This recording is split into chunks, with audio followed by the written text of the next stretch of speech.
Hello, everybody. Andy Jacob here with the DotCom Magazine Entrepreneur Spotlight Series.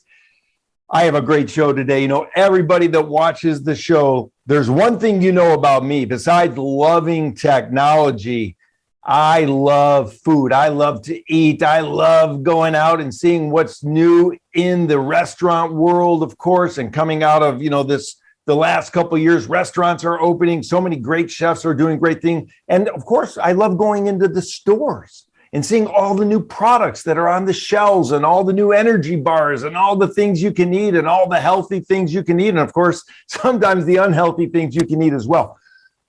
But we were talking and my team said, Jake, let's bring on a leader in the field in bringing a food product to market, because that's such an interesting space. You walk into the big box stores, you walk into, any of the markets, and you wonder, how did these products get on these shelves? Who was instrumental in helping those entrepreneurs sort of catapult their products into the stores? And of course, we brought on Mr. Jamie Valenti-Jordan. He's the CEO of Catapult Commercialization Services. What a great name, by the way. He catapults products into development. What a great consulting firm he's put together. What a great leader in the field. Jamie, welcome to the DotCom Magazine Entrepreneur Spotlight Series today.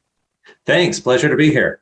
It's great to have you. You've put a great team together and you specialize in really bringing products to market. So many people reach out to you at Catapult and they say, hey, Jamie, we've heard about what you do. We need your help. But let's pull the lens back to 30,000 feet, as we become very famous for now, and tell us about what's happening at Catapult Commercialization Services. Then we're going to get into it. Sure. So, we're really on the front line when it comes down to it about, bringing new products to market. So we're seeing the new trends as they literally form, as they are going from ideas into concepts and from concepts into prototypes. We are literally the group that is there converting those concepts into prototypes, taking those prototypes all the way through development, making those, refining those concepts for consumer experiences, getting them, one step further than that, even where we've built the products that are actually able to be scaled, then finding those partners with which to scale and actually taking those products to manufacturing sites and helping them conform to all the standard regulations along the way, and then even going one step further than that and getting the products into distribution and helping people activate their sales strategies and things like that. So we're I don't want to say full service. I'm an engineer, so I'll never say that everything is covered. But we have the major potholes in the path of commercialization kind of filled in for folks to help them avoid stumbling along the way. Yeah, it's powerful. Of course, you're a certified food scientist, a chemical engineer. You're an expert in combining food science and processing really to deliver the optimum quality and cost to the consumer. Let's talk about it. Somebody has a food, they want to create something. Maybe they've got a recipe from their mother or, a great brownie mix or an energy bar, whatever it is. What's the conversation sound like when they call you, Jamie, and they say, hey, we've heard about what you're doing. We want to get involved. What's that first conversation sound like with an entrepreneur? Sure. So, at the end of the day, all entrepreneurs bring different skill sets to the table, right? So the first thing we want to do is figure out how far they've been able to get under their own power with their concept development. So it's about understanding, hey, do you know who your target market is? Because it turns out, most people, most entrepreneurs believe that they are their own target market, which is fine, right? But there's certainly some level of refinement and understanding that needs to go into that, because not everybody is starting a food company around that particular product. So you can't be a market size of one. Once they've got kind of that lined out, we want to understand how far in the formula development they are. So are they sourcing their ingredients from, industrial sources, which is what's required under FSMA for traceability requirements and things like that. But it also means that those ingredients are then scalable. If you're bringing in ingredients from restaurant supply and other such groups, they change their suppliers all the time based on how crops come back and things like that. We need industrial sources where it's locked all the way back to the ingredient supplier. So if folks are not quite there yet, we bring in a food scientist, product developer, and help them kind of get to that point where they've got a lockdown formulation that they're ready to scale. And then we kind of keep going on from there. If they've got that all that sorted out, we look at, how far along is your packaging development. Most people can draw on a piece of paper what they want their packaging to look like, but do they have the ingredient? Do they have the component suppliers? Do they have the all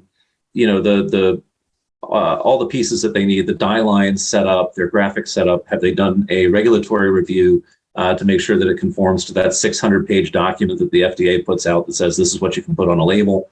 Do they understand that there even is that?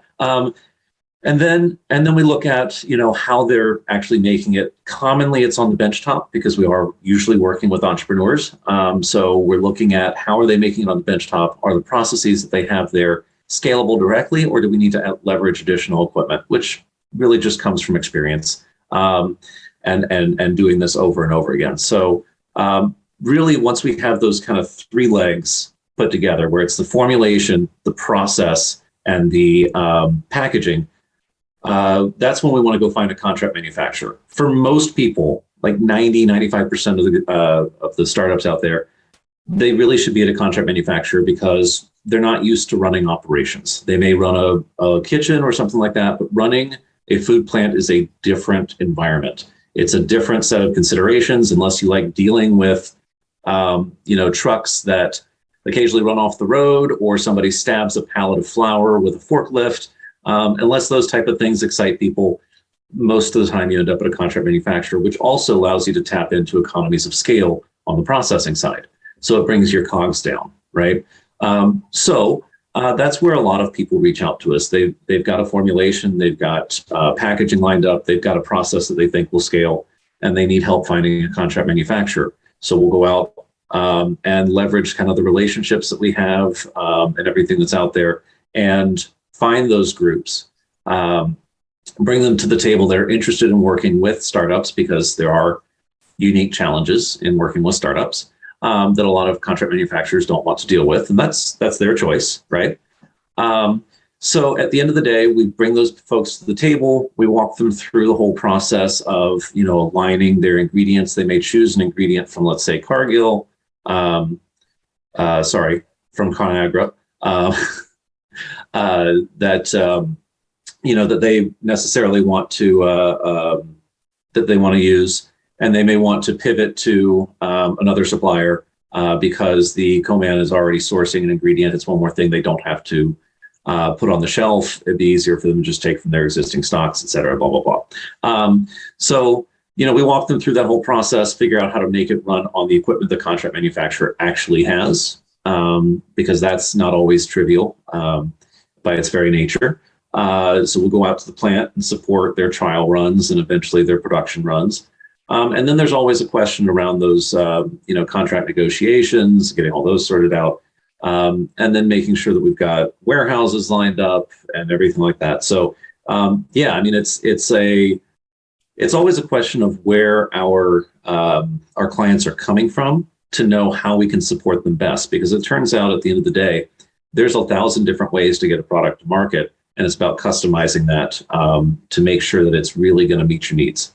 It's so interesting, Jamie, and thank you for that. I mean, that is such a well thought out and evolved explanation about what you do. So many people have an idea about a food product. They have a pie, and then they take the pie out to the picnic, and then everybody says at the picnic, wow, this is a great pie. You should get into business. And they start thinking about how to get the pie into business. But when you develop a new idea for a product, because this pie is going to be the greatest pie in the world in this particular case, developing that idea is the next evolution. And then developing the process into something that can be commercially produced requires experience and skill from someone like you and your team that's been in the business for so long, because to try and do it on your own, it's almost impossible these days, right?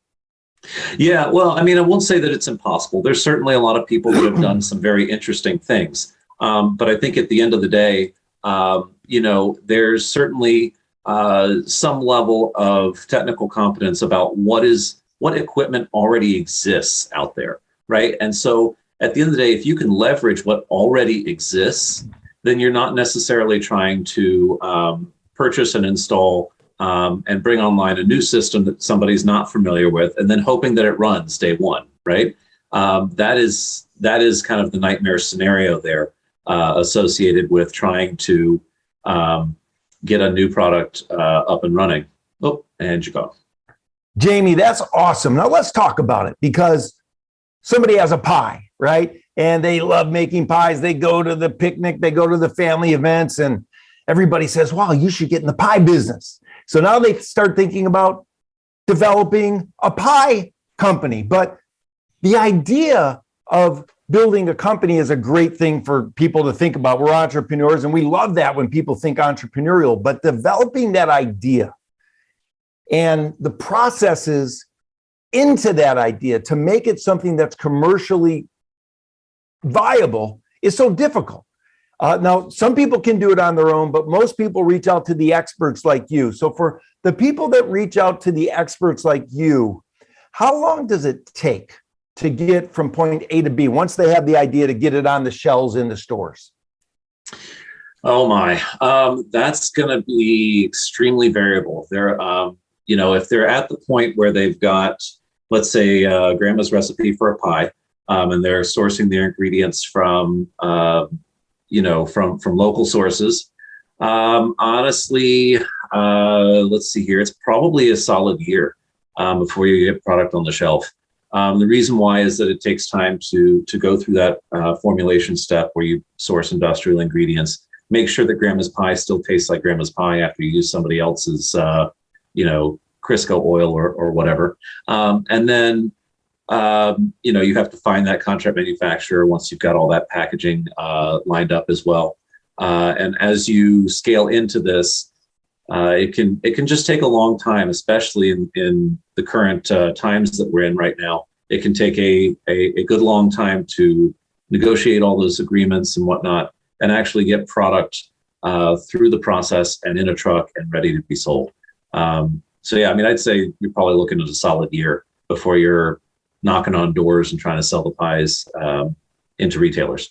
I love it, Jamie. Of course, your team has the expertise in packaging development and optimization. Of course, you have this expertise in supply chain development, which is so important. And of course, contract manufacturing, sourcing, and optimization. Again, when we think about it though, let's break it down, because I go into the store and I see some of these items that are right up front and they have great shelf space and they're sort of right in my face when I walk in.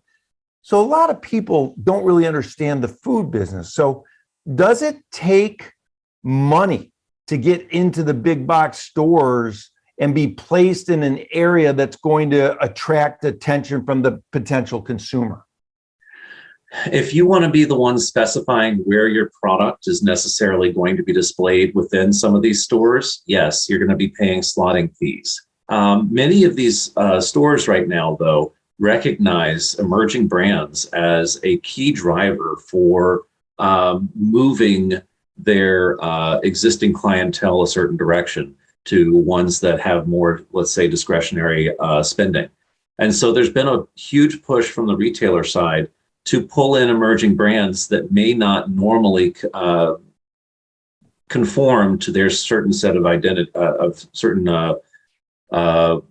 products that they would not necessarily want to bring in. So to that respect, Costco has been consuming, a lot of in and outs. They've been doing a lot of in and outs lately, pulling products in, putting them on shelf for 3 months, getting people a lot of exposure that are emerging brands. But the reorders just aren't there. And that's for obvious reasons, right? They've got to make room for the next set of emerging brands that they're bringing in. But that type of rotational stock is really appealing to the folks who tend to go to Costco, because what they want to do is say, well, FOMO's driving me to go back to Costco this month, because if I don't, then the product that I'm looking for that I thought was really good will be gone. And so with that in mind, a lot of people have been landing Costco and seeing that as kind of the beginning of their hockey stick, just to find out that it might be more of, just a ramp. that they jump off of. So, I mean, you've got to leverage that, pivot that, use that to get into other places. You can't just fall back on, well, Costco took us, so we're all set. It's something where you have to lean in. Yeah, that's so interesting. I love that you mentioned that lean in. And of course, you're an expert. Your clients lean on you to tell them, how to lean in and what to do next after they land a big store, how to sort of monetize that opportunity. When I go to the big box store, I go to the grocery store, one thing that comes to mind, Jamie, is I walk down, the frozen food aisle, and I'm looking at all this frozen food, and I'm saying to myself, man, that has to be an entirely different process when something's refrigerated versus something that's not refrigerated. So maybe just high level without getting too much into detail, because I think you could probably talk about that for 30 days, let alone a few minutes. What's the differentiator between the frozen, products and the ones that, have a shelf life not being frozen? Right. So, I could probably teach a course on this. I teach both food processing and food engineering at the moment. The advantage to products that are frozen, assuming that they can withstand the freeze-thaw cycle, is that you get many, many, many more months worth of shelf life out of them over a refrigerated product. That has to do with immobilizing water and blah, blah, blah, blah, blah. Long story short, because of that, the frozen sector is very challenging to get into, mainly because a lot of people are in that space. And there's only so much installed infrastructure inside of the retailers. So they're not going to add more freezer space just because your product is amazing. You have to find someone to kick out.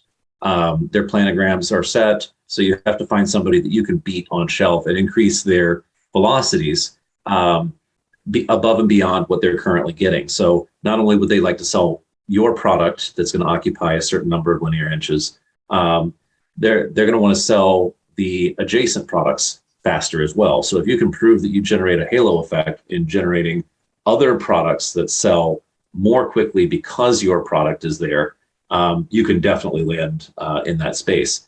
Refrigerated, completely different story. Very quick shelf lives. So you have to have very quick distribution channels to meet those needs. So you're necessarily going to have to work on a much shorter timeline, and you're going to have to be producing product more frequently because you can't just make it once and then store it for 12 months. Frozen, you have the advantage of, you can take advantage of very large economies of scale and then freeze it for 6 months at a time and just kind of play through that inventory. But as you look at refrigerated, you're producing probably every 20 days.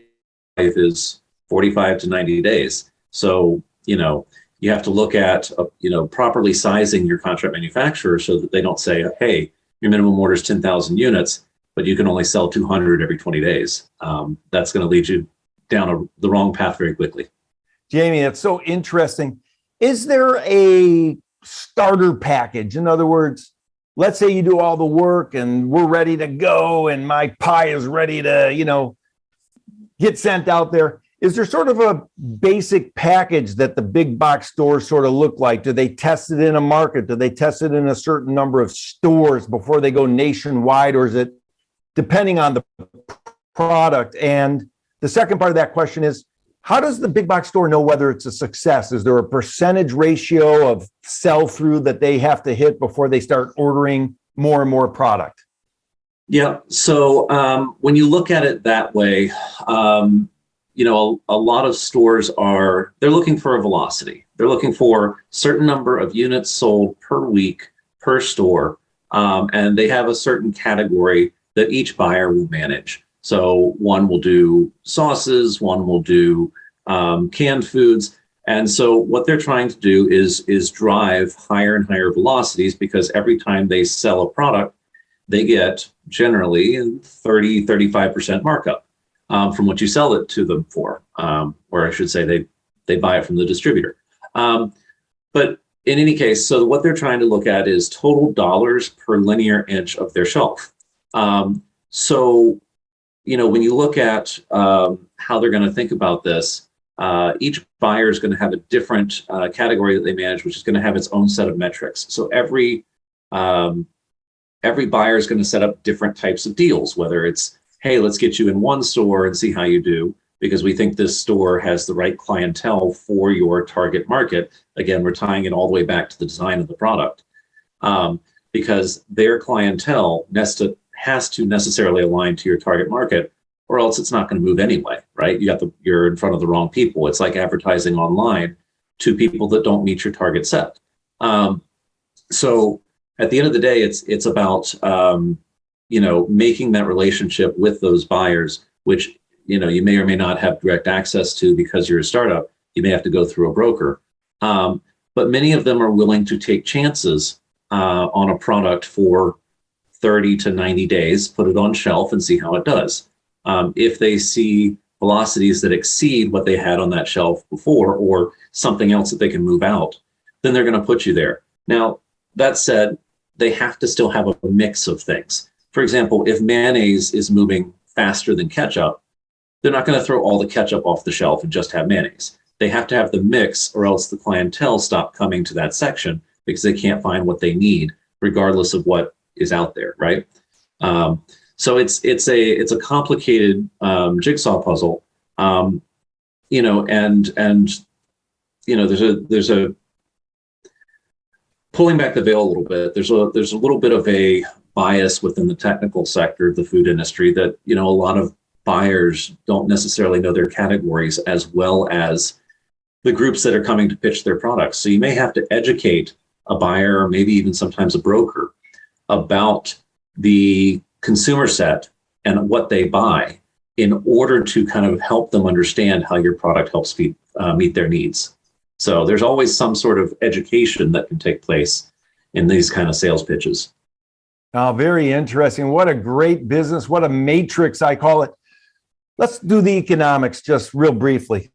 It costs, in my pie scenario, it costs $1 to put my pie together, all the ingredients with the packaging. What do they sell that for at the big box store? And is there an intermediary that also gets their hands on it to sell it to the big box store? Right. So when you're talking about it cost me $1, that would mean that you have spent $1 to get your ingredients and your packaging materials. You've paid your contract manufacturer to combine those materials into a product and put it on a pallet. That pallet now sits at the back of that contract manufacturer's facility, hasn't gone anywhere. So the first thing you're going to want to do is pay someone to take it somewhere. Otherwise, there's no consumer that's going to pick it up at the back of that warehouse. So you have a distributor. They're the ones who actually drive the trucks. They also own the warehouses. They're going to take control of your inventory. So literally, they are going to pay you for your product. That is where your actual cash comes from, is from the distributor. The distributor is going to pay you for the product so that you can pay the contract manufacturer. And so that distributor will get it where it needs to go based on who you have sold it to.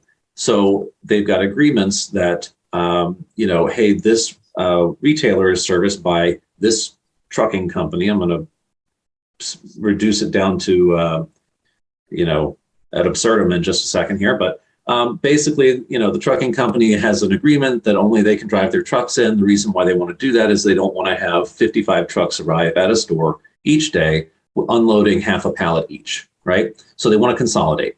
So they contract with a single trucking company, so everyone has to take it to their warehouse. So your distributor is going to take it to that warehouse and make sure that it gets all the way into the various stores. Your retailer is going to take your product and put it on shelf, and they're going to charge a markup as well. So not only does the distribution company need to pay for their warehouses and pay for their trucks and pay for their gas and pay all their people, but you've also got the retailer who is basically you are purchasing the right to sell your product to their clientele. So you're buying with the kind of cost that's getting charged through the consumer, you're buying the right to access their audience, their existing community that they live in. And in so doing, they're going to charge generally 30 to 35% markup, depending on the category, depending on the store and the buyer and all that stuff. The distributor, turns out most of the time it comes out to be somewhere between 25 and 35%, depending on whether or not you're talking about a refrigerated product, frozen product, and whatnot. So your $1 very quickly goes to almost $2 by the time you add all of those together. And that's kind of what your consumer might see, but that's going to have to be inclusive of everything else. So when I say everything else, you're not going to sell it for $1 to the distributor. The reason why you're not going to sell it for $1 is that's what it costs you to make it. That has nothing to do with cost of sales, let alone paying yourself or your people or your overhead or anything like that. So in reality, you're looking at probably marking it up yourself from that $1 to, probably $1.30-ish, maybe more than that, depending on where you are in your growth phase. But you're looking at $1.30. Then the distributor gets a hold of it. It's now almost $2. By the time the retailer gets a hold of it, it's well over $2.50 at this point. So by the time you multiply everything out, you're if you're putting it on sale and things like that, your consumer's probably looking at $2.50, $2.75, even though your cost of ingredients and your packaging is so low, just because everyone needs to basically, when you make a food product, everyone else gets paid, and if there's anything left over, you get it.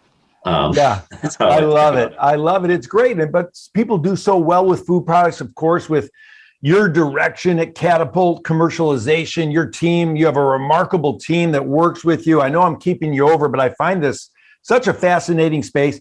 Jamie, I just have a couple more questions for you.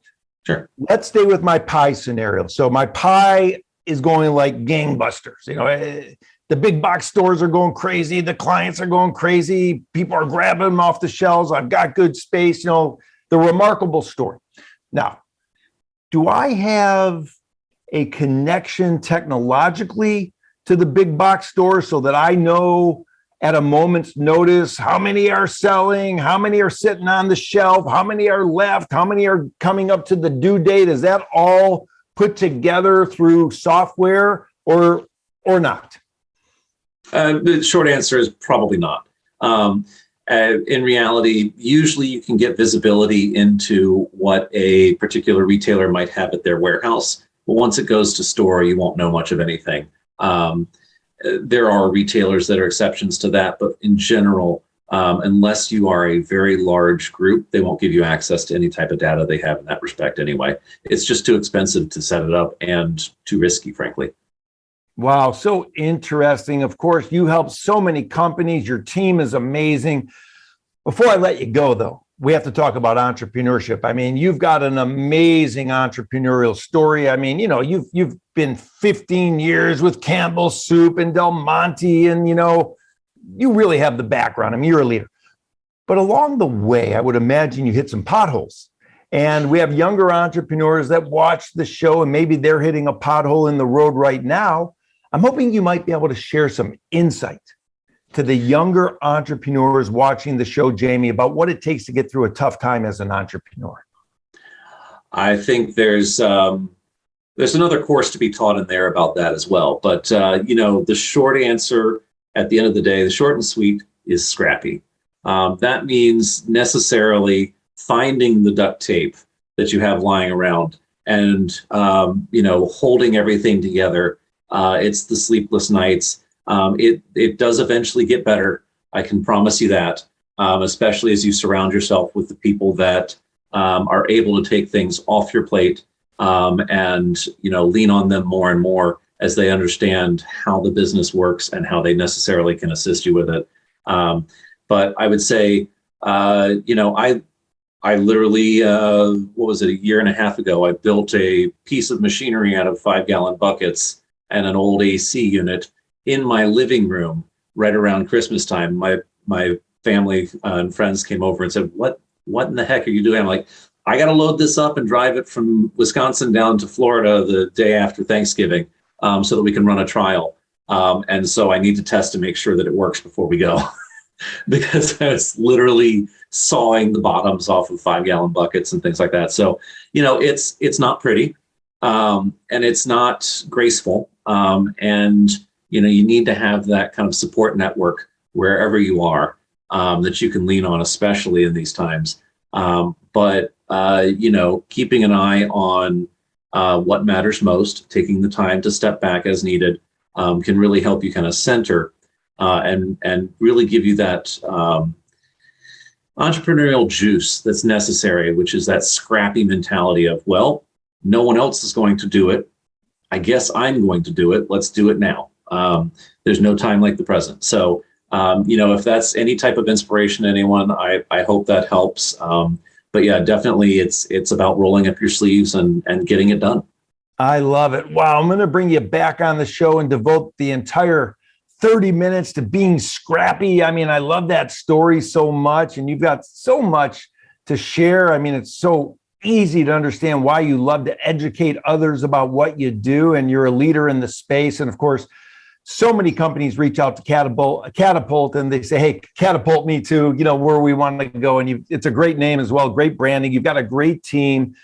Pardon me for keeping you over, but I just love what's going on in the food space. I find it so fascinating because we all eat and we all sort of take it for granted how it gets from point A to Z. So you're a leader, Jamie. Thank you so much for coming on the .com Magazine Entrepreneur Spotlight Series, sharing all the insights, sharing the education, and putting your clients at the forefront of everything that you do.